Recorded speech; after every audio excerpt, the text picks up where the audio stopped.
నమస్కారం అండి. నా పేరు డాక్టర్ సువర్చల, జీవా ఫర్టిలిటీ సెంటర్స్లో సైంటిఫిక్ డైరెక్టర్ని. ఫైబ్రాయిడ్స్ అంటే నాన్ క్యాన్సరస్ గ్రోత్, గర్భసంచిలోకి వచ్చే గ్రోత్స్.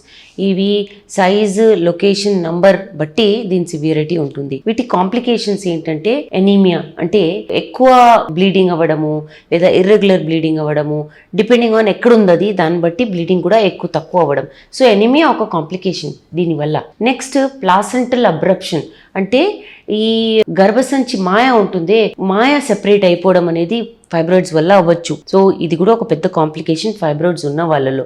ఇన్ఫర్టిలిటీ అంటే సంతానలేమి సమస్య. గర్భసంచి పొరలోనే పెద్ద ఫైబ్రాయిడ్ ఉందనుకోండి, పిండం వచ్చినా అతకలేదు, అతికినా అది సరిగా ఉండలేదు, ఇలాంటి కాంప్లికేషన్స్ కూడా అవుతాయి. సో ఈ ప్రాబ్లం ఉంటే, అంటే సైజు ఎక్కువ ఉండి నంబర్ ఎక్కువ ఉంటే సంతానలేమి సమస్య కూడా కావచ్చు. Next complication miscarriages. మిస్క్యారేజెస్ అంటే ప్రెగ్నెన్సీ రావడం కానీ అది నిలవకపోవడం. ఇది ఎందుకు అవుతుందంటే అక్కడ పెద్ద ఫైబ్రాయిడ్ ఉందనుకోండి, బేబీకి స్థలం లేక అది మిస్క్యారీ అయిపోతుంది. వీటి గురించి ఇంకా వివరాల కోసం తప్పకుండా జీవా ఫర్టిలిటీ సెంటర్స్కి ఇచ్చేయండి. Thank you.